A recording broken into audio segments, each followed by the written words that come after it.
Empecemos mostrando la derivada de una función constante.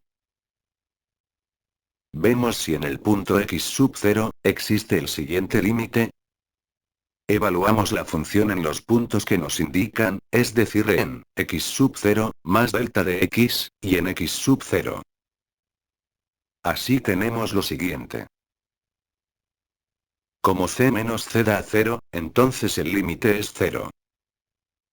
Además, como x sub 0 es un elemento del dominio de la función, x sub 0 puede ser cualquier número real. Fin de la demostración. Pasemos a la siguiente proposición. Derivemos la siguiente función lineal afín. Para eso utilizamos el límite del ejercicio anterior. Evaluamos la función. La desarrollamos. Podemos simplificar los delta de x. Y obtenemos a. Con lo cual, queda esta proposición demostrada.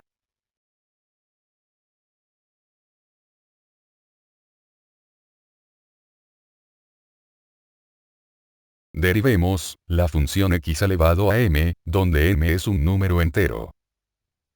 Para ello usaremos el límite para calcular la derivada en un punto. Evaluamos la función. Luego tenemos que evaluar dos casos. El primero cuando m es un entero positivo, y el segundo cuando es un entero negativo. Cuando m es igual a 0, la función es una constante. Veamos cuando m es positivo. Para desarrollar el binomio, aplicaremos la fórmula de Newton. Si evaluamos lo que está adentro de la sumatoria, con k igual a 0, obtendremos el primer término del polinomio. A los demás términos los dejamos en forma de sumatoria, pero empezando a partir de k igual a 1. Luego efectuamos la resta, y tenemos esta expresión. Como delta de x no depende de k, dividimos lo que está adentro de la sumatoria entre este delta de x, y obtendremos. Seguidamente, evaluamos el contenido de la sumatoria en k igual a 1, y obtenemos el primer término de esta sumatoria, que es m por x sub 0, con exponente m menos 1. Este primer término sale del límite puesto que no depende de delta de x. En cambio, el polinomio que está expresado en forma de sumatoria, depende de delta de x, y cada monomio de esta sumatoria tiene multiplicado, delta de x, por esta razón, este límite es 0. Y por consiguiente obtenemos esto. Ahora pasemos al segundo caso, cuando m es negativo. Hagamos un cambio de variable, n igual a menos m. Llevemos este límite a la siguiente forma.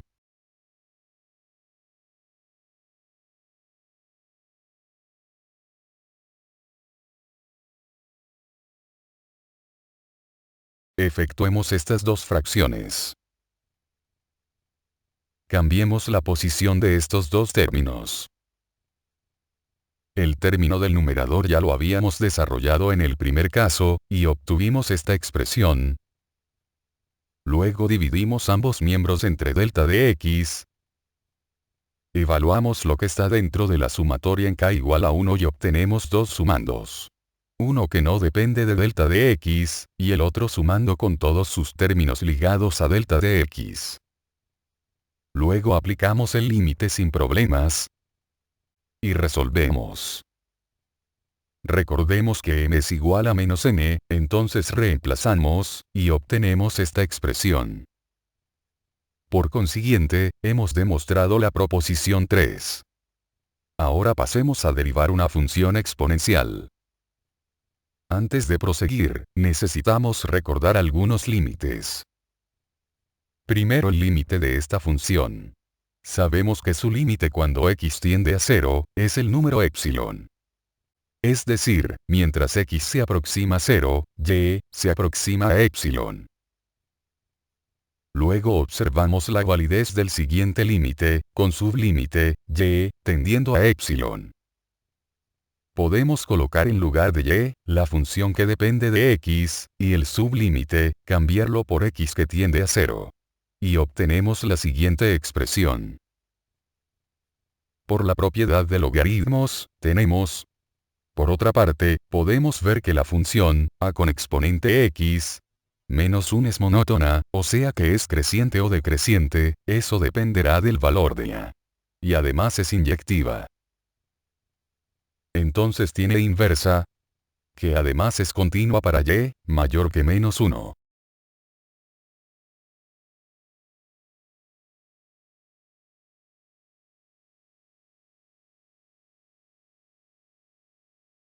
De la función inversa que vimos, deducimos que si x es igual a 0, entonces y es igual a 0 y viceversa. Entonces calculemos este límite.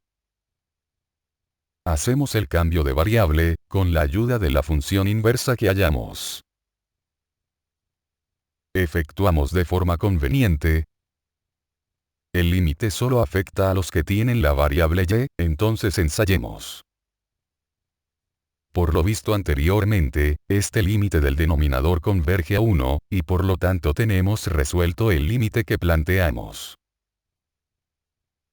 Ahora con todo esto, podemos demostrar la proposición planteada inicialmente, la derivada de a, con exponente x. Para ello, hallamos este límite. Luego evaluamos la función. Factorizamos. Como este factor no depende de delta de x, sale fuera del límite. Y este límite es el que hallamos arriba. Entonces tenemos. Y con esto demostramos la proposición. Ahora pasemos a otra función, el logaritmo natural de x. Como deben saber, este logaritmo tiene como base al número epsilon. Veamos qué se puede hacer. Veamos si existe este límite. Evaluamos la función. Aplicamos la propiedad de logaritmos. Si nos percatamos del dominio de la función logaritmo, este tiene elementos positivos, y por eso x sub 0 nunca es 0, y podemos hacer tranquilamente este cambio de variable. Entonces le cambiamos de variable al límite, y resolvemos esta expresión. X sub 0, sale del límite, porque no depende de delta de x. En la demostración de la proposición anterior, deducimos que este límite es igual a 1, y por lo tanto ya tenemos el resultado.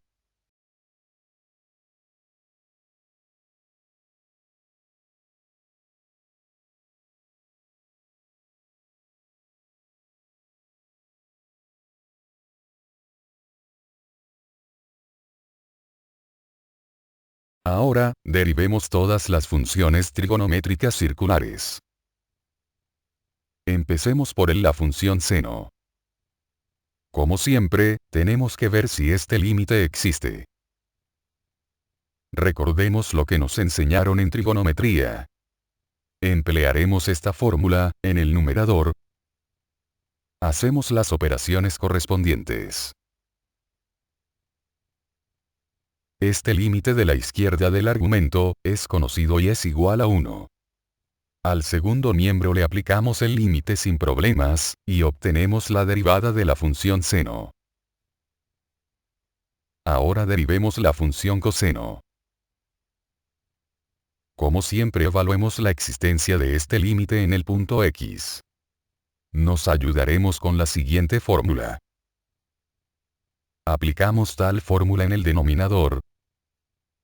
Le damos una forma conveniente, para buscar límites que nos son familiares. Así encontramos que la expresión de la izquierda tiene límite 1. Y sin problemas aplicamos el límite a la otra expresión, para así tener la derivada de la función coseno.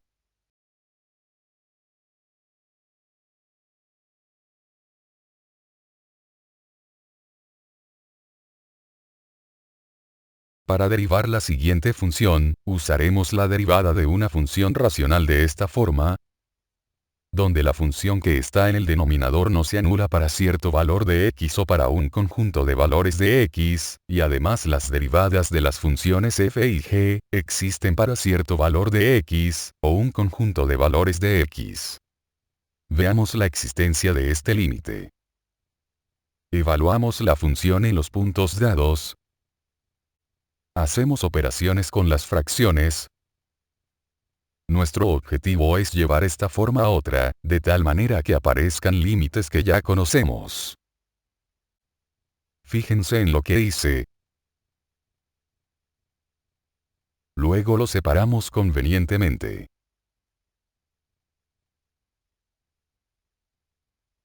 Ahora miren, estos límites son conocidos. Y como las derivadas de las funciones f y g existen, entonces podemos ensayar los límites para ver su existencia. Y observamos que no existe ninguna otra restricción de la ya mencionada al comienzo. Así concluimos que el límite de la derivada de la función racional h de x, es igual a, la derivada de arriba, por la de abajo, menos, la derivada de abajo por la de arriba, dividido todo entre la de abajo al cuadrado. Para derivar la función tangente, vemos primero que tangente de x, es igual a seno de x, entre cos de x, esto nos sugiere que veamos a la función tangente como una función racional, por ello aplicaremos la fórmula de arriba. Entonces, derivamos primero lo de arriba, es decir el seno de x, y lo multiplicamos por la de abajo, el coseno de x. A esto le restamos, la de arriba multiplicada por la derivada de la función que está abajo, o sea la derivada de coseno de x. Todo esto dividido entre la de abajo al cuadrado. Luego utilizamos, las derivadas que ya habíamos encontrado, y las reemplazamos. Luego operamos. Tenemos en el numerador una identidad pitagórica que es igual a 1. Y así obtenemos la derivada de la función tangente.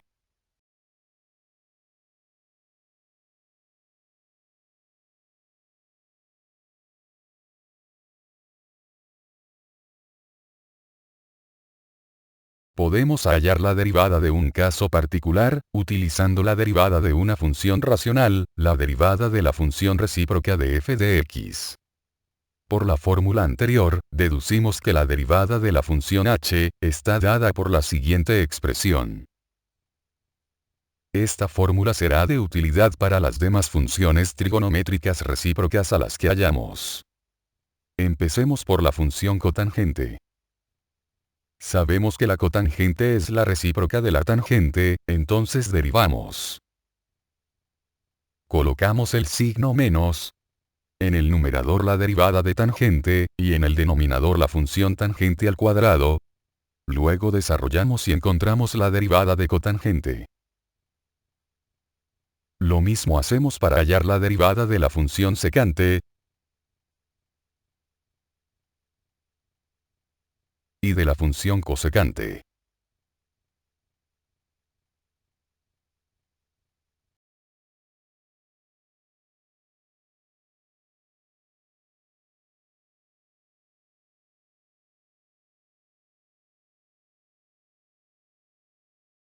Antes de derivar las inversas de las funciones trigonométricas, demostremos algo sobre la derivada de una función inversa.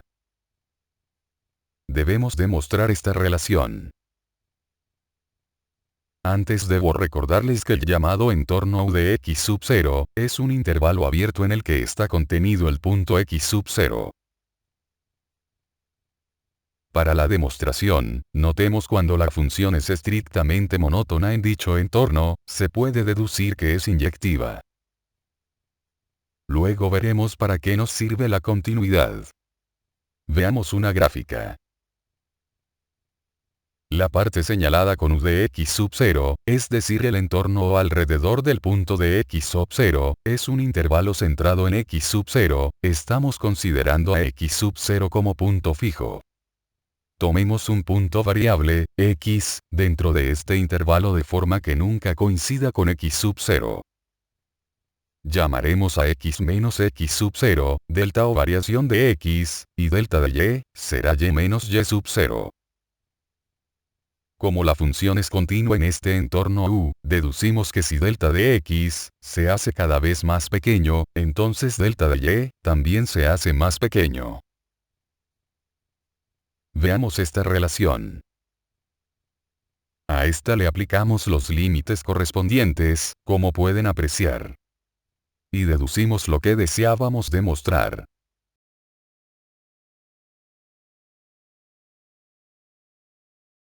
Ahora hallaremos las derivadas de las funciones trigonométricas inversas. Derivamos la función arcoseno de x. Esta función inversa podemos verla de la siguiente manera, x igual a seno de y. Recordemos que la función seno es continua y estrictamente monótona en este intervalo en particular. Ahora, a esta expresión le derivamos con respecto a y, en ambos miembros. Derivamos seno de y, que es coseno. Y como la función g de y es inyectiva en el intervalo mencionado, entonces invertimos los miembros de la fracción, y tenemos esta relación. Ahora recordemos algo de trigonometría. Esta relación se deduce de la identidad pitagórica. Reemplazamos el seno de y, que es x. Entonces ya tenemos lo que buscábamos. Ahora derivemos la función arco-coseno. Si y es igual a arco-coseno de x, entonces x es igual coseno de y. Y vemos que esta función es continua y estrictamente monótona en este intervalo. Luego, a esta relación, le derivamos con respecto a y, en ambos miembros. Derivamos la función coseno. Y como la función g de y es biyectiva, entonces podemos invertir los términos de esta fracción, y obtenemos. Y para regresar a la variable y, nos ayudamos con la identidad pitagórica dentro del intervalo que mencionamos para el coseno. Reemplazamos en la derivada de y, con respecto a x, y obtenemos lo que buscábamos.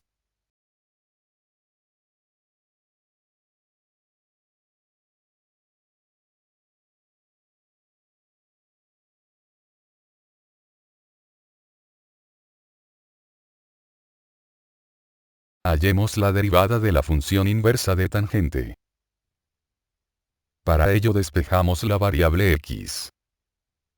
Vemos que la función tangente es estrictamente creciente en este intervalo abierto.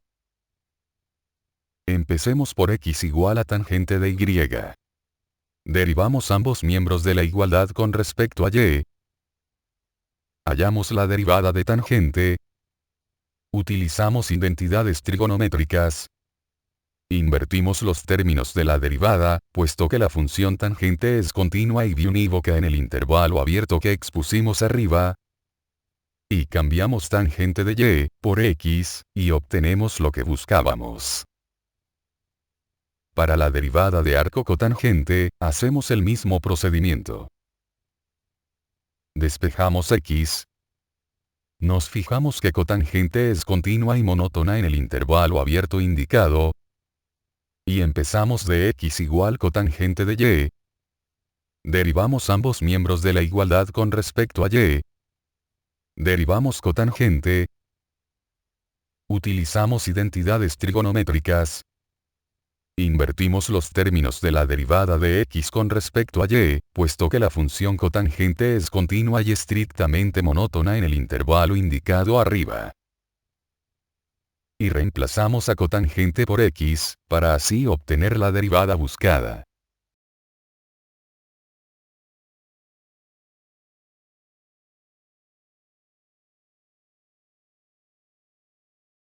Ahora derivemos la función inversa de coseno. Como veníamos haciendo, despejamos x. Y nos damos cuenta que la función secante es continua y estrictamente creciente en esta parte, por supuesto, sin considerar a pi medios. Entonces empezamos por x igual a secante de y. Derivamos ambos miembros de la igualdad, con respecto a y. obtenemos la derivada de secante de y. Ahora utilizaremos esta identidad trigonométrica. Despejamos tangente de y reemplazamos el valor de secante de y por x. Regresamos a la derivada, reemplazando secante de y tangente de y por lo que encontramos. Y como la función secante de y es continua y estrictamente monótona en el intervalo que expusimos antes, invertimos los términos, y deducimos la derivada de la inversa de coseno.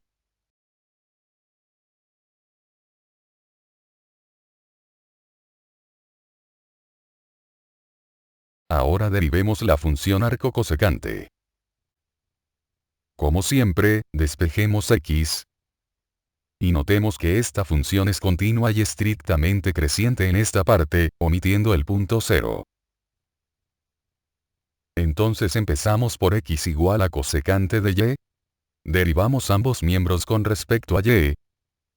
Hallamos la derivada de la función cosecante. Evocamos las identidades trigonométricas. Despejamos cotangente, y cambiamos a cosecante de y, por x. Regresando a las derivadas. Cambiamos a cotangente y cosecante por lo que hallamos. Invertimos los términos de la derivada, porque la función cosecante es continuamente monótona sobre el intervalo mencionado arriba, y obtenemos la derivada buscada.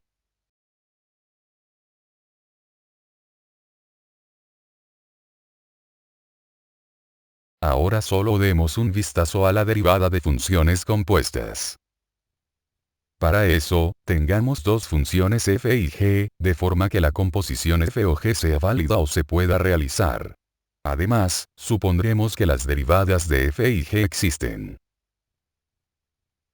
Entonces demostremos esta relación.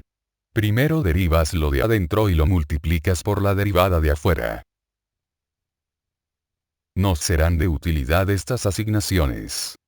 Delta de x, igual a x menos, x sub 0, delta de y, es igual a, y menos y sub 0, delta de z, es igual a z menos, z sub 0. Donde y es igual a g de x, y sub 0 es igual a g de x sub 0, z es igual a f de y, z sub 0 es igual a, f de y sub 0. Luego, usaremos las diferenciales. Las diferenciales se parecen, en este caso, a la ecuación de una recta, donde g derivada de x sub 0, hace dependiente en el punto x sub 0. Y digo se parecen, si no fuera por la función, o, de delta de x. Digamos que esta función curva un poquito a la recta. En este caso x flecha de x sub 0, significa que x está en el entorno de x sub 0. Lo mismo puede decirse de la otra diferencial. La derivada de esta composición, podemos escribirla en forma de límites y diferenciales. Entonces reemplazamos la diferencial de z, en este límite. Ahora recordemos que la función, o, de delta de y, es igual a un infinitesimal que depende de delta de y, multiplicado por delta de y. Infinitesimal se dice porque si el argumento delta de y, se hace más pequeño, entonces el infinitesimal tiende a 0. Por ello, podemos ver a este límite de la siguiente manera. Dando un poco de forma para llevarlo a otra conocida. Como hipótesis, teníamos la existencia de la derivada de g en el punto y sub 0, por eso podemos afirmar, que si el diferencial de x se hace cada vez más pequeño, entonces el diferencial de y también se hace más pequeño. Esto se justifica porque g depende de x, véanse las asignaciones que hicimos antes. Entonces la igualdad de estos límites es válida. Regresando a lo que estábamos, podemos deducir. Y por ende, ya tenemos demostrado lo que deseábamos.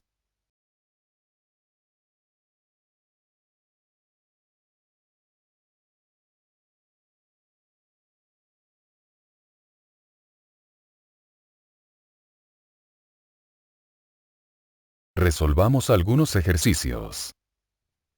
Hemos visto esta función cuando k era un número entero. Ahora veamos cuando es un número real, y la base x es mayor que 0. En este caso utilizaremos la derivada de una función compuesta. A esta función, apliquemos logaritmo natural a ambos miembros. El exponente pasa multiplicando por propiedad de logaritmos.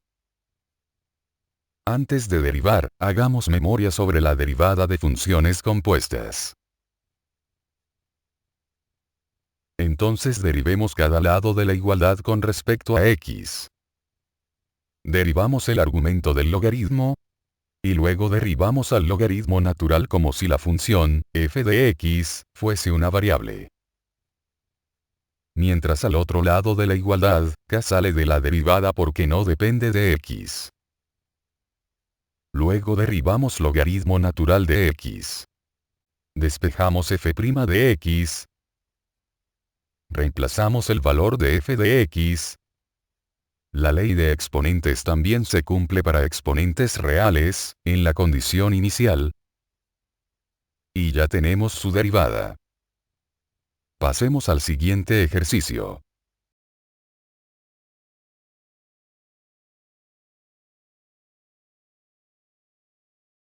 Derivemos este trinomio. La derivada se distribuye a la suma de funciones. Apliquemos esto al trinomio. Es decir, derivemos monomio a monomio. Derivemos x a la cuarta. Bajamos el exponente 4 a la izquierda de x, restamos 1 al 4, y tenemos 4x al cubo. Lo mismo con 3x al cuadrado. Saquemos el 3, luego derivemos x al cuadrado, ponemos el 2 a la izquierda de x, y restamos 1 al exponente 2. Así tenemos 6x. Por último, la derivada de una constante es 0. Entonces la derivada del trinomio está resuelta. Ahora derivemos esto. La derivada también se distribuye a la resta. Luego sacamos las constantes, porque no dependen de x.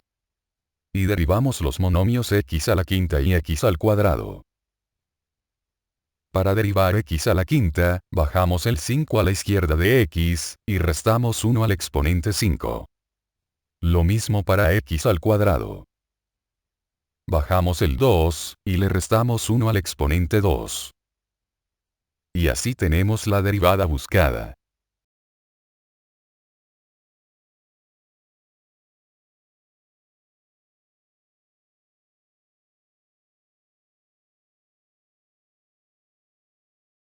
Derivemos esta función. La derivada se distribuye a cada sumando.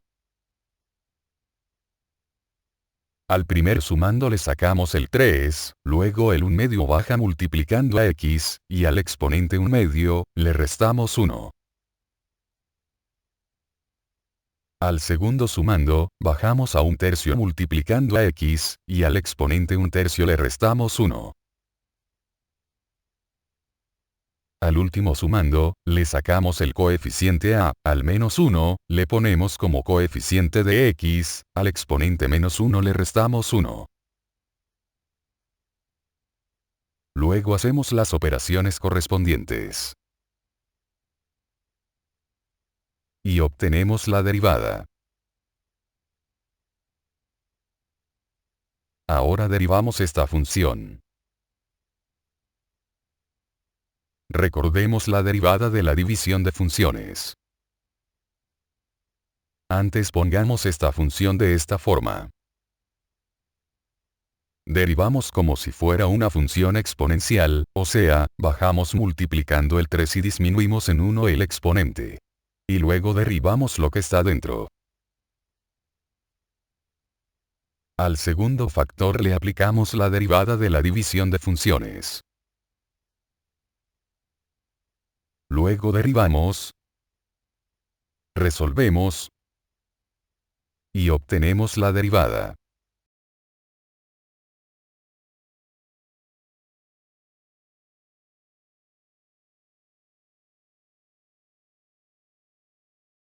Derivemos esta función.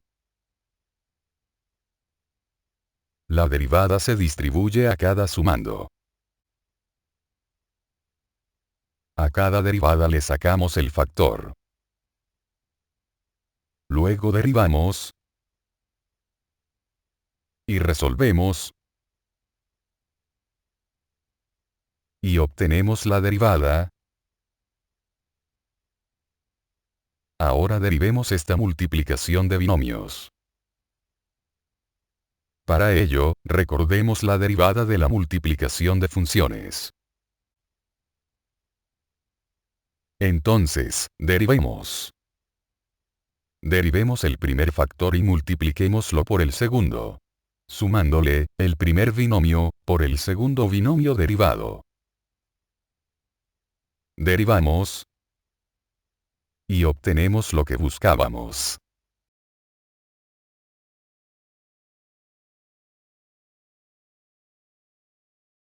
Para derivar esta función polinómica, usaremos lo siguiente. Véasela con qué regularidad aparece la derivada. Entonces aplicamos esta fórmula para derivar la función.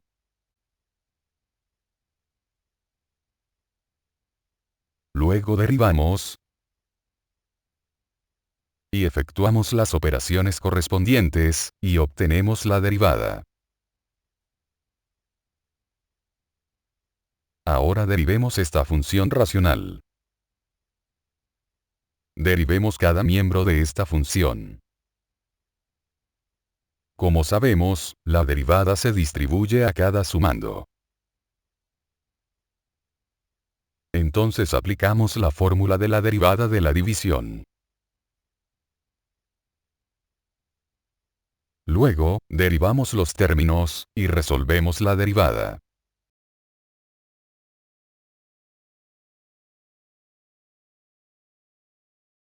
Ahora derivemos esto.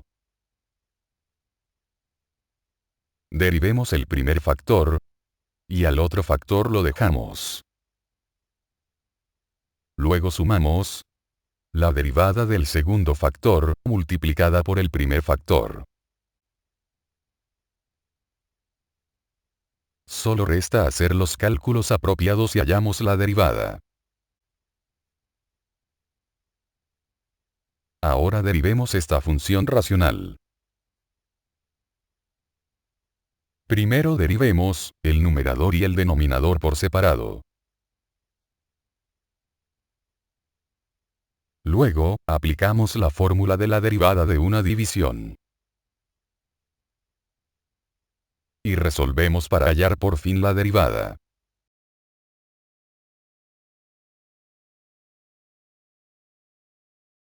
Para derivar esta función, tenemos que ver al binomio como si fuese una variable. Entonces bajamos el 3 y disminuimos en 1 al exponente. Seguidamente, multiplicamos esto la derivada del binomio. Entonces solo nos resta derivar. Y tenemos la derivada pedida. Ahora derivemos esta función trigonométrica. Esta función es una composición de las funciones, potencia y seno. Recordemos la derivada de funciones compuestas o la llamada regla de la cadena. Derivemos la función potencia, luego en lugar de x, pongamos la función seno. Por eso la derivada de f de x, viene dada por esta expresión.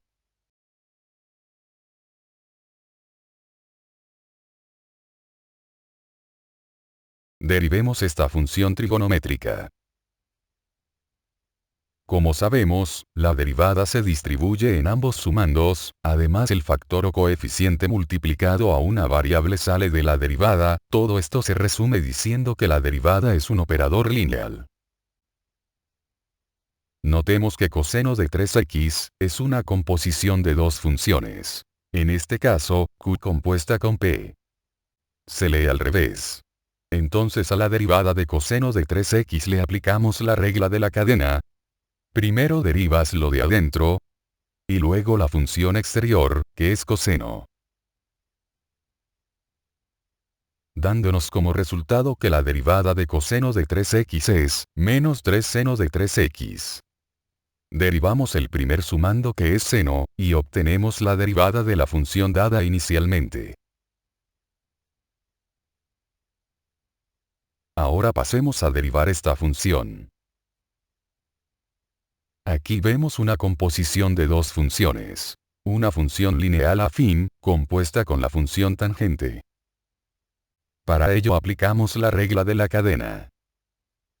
Es decir, derivamos lo que está adentro, que es la función lineal afín, y luego la función de afuera que es la tangente. Así obtenemos la derivada.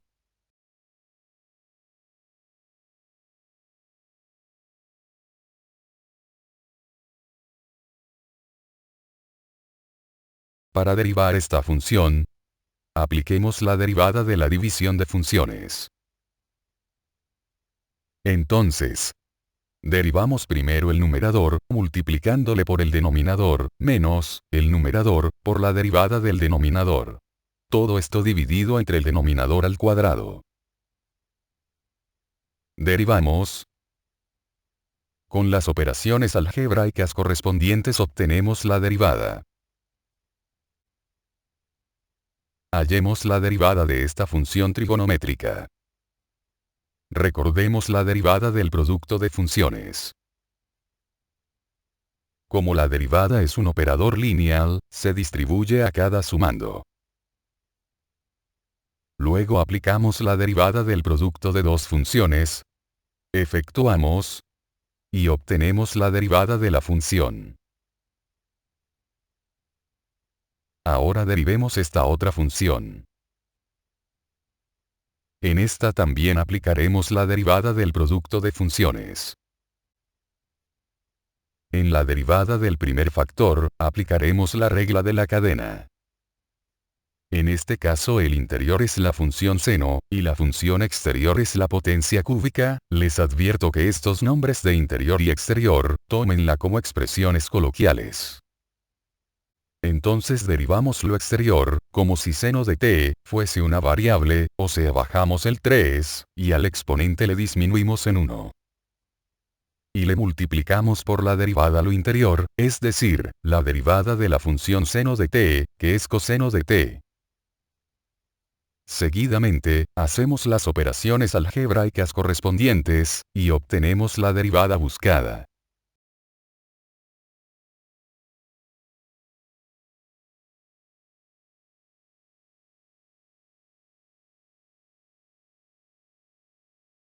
Para derivar esta función, emplearemos esta fórmula, que se deduce de la regla de la cadena.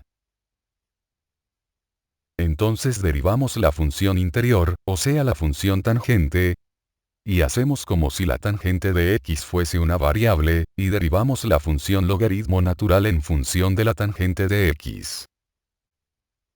Derivamos, y obtenemos el resultado. Ahora pasemos a la otra derivada. Derivamos lo de adentro que es seno al cuadrado de x, y hacemos como si seno al cuadrado de x fuese una variable, para derivar el logaritmo natural. Para derivar seno al cuadrado de x, bajamos el 2, y disminuimos en 1 al exponente, para multiplicarlo por la derivada de seno de x. Entonces ya tenemos la derivada. Para la siguiente función, aplicaremos las propiedades de las identidades trigonométricas. Ahora nos resta derivar esta función.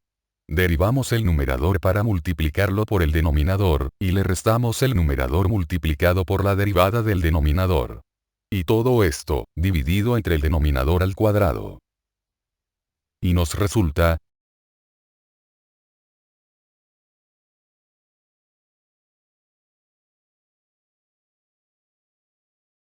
para derivar esta función aplicaremos la regla de la cadena. Hacemos como si el logaritmo de x fuese una variable, y derivamos el seno del logaritmo de x, con respecto a ln de x. y le multiplicamos por la derivada del logaritmo de x, con respecto a x. Y obtenemos la derivada buscada.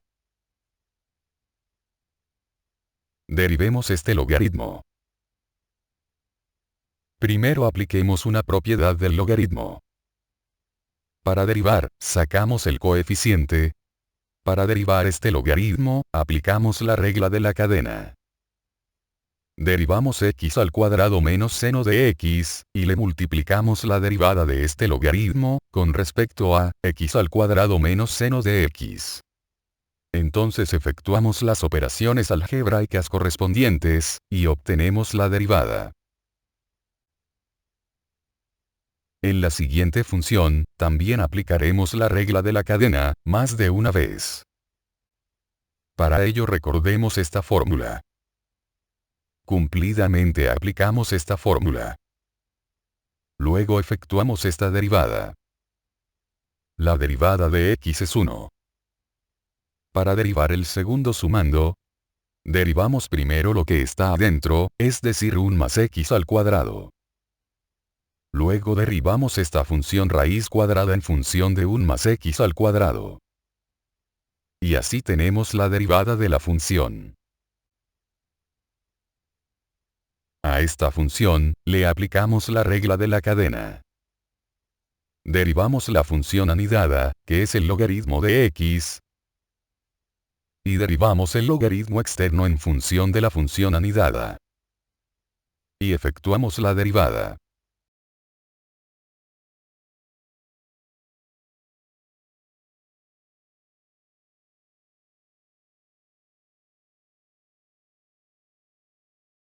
Para derivar esta función, debemos aplicar la regla de la cadena.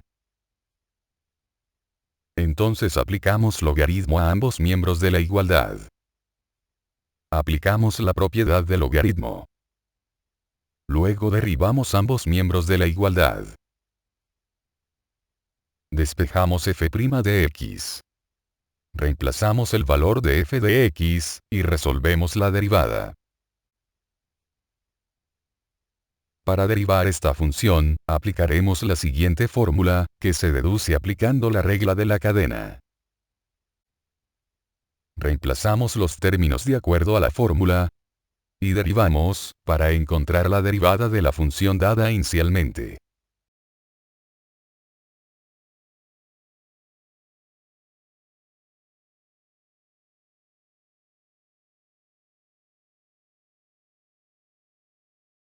Para derivar esta función utilizamos la siguiente fórmula. Y solo reemplazamos términos. Y efectuamos las operaciones correspondientes. Para derivar esta otra función, aplicamos la derivada de un producto de funciones. Para el segundo sumando, aplicamos la regla de la cadena. Y finalmente obtenemos la derivada. Para derivar esta función, tenemos que aplicar logaritmo en ambos miembros de la igualdad. Luego utilizar la fórmula para derivar la división de funciones. Despejamos f' de x, y obtenemos la derivada.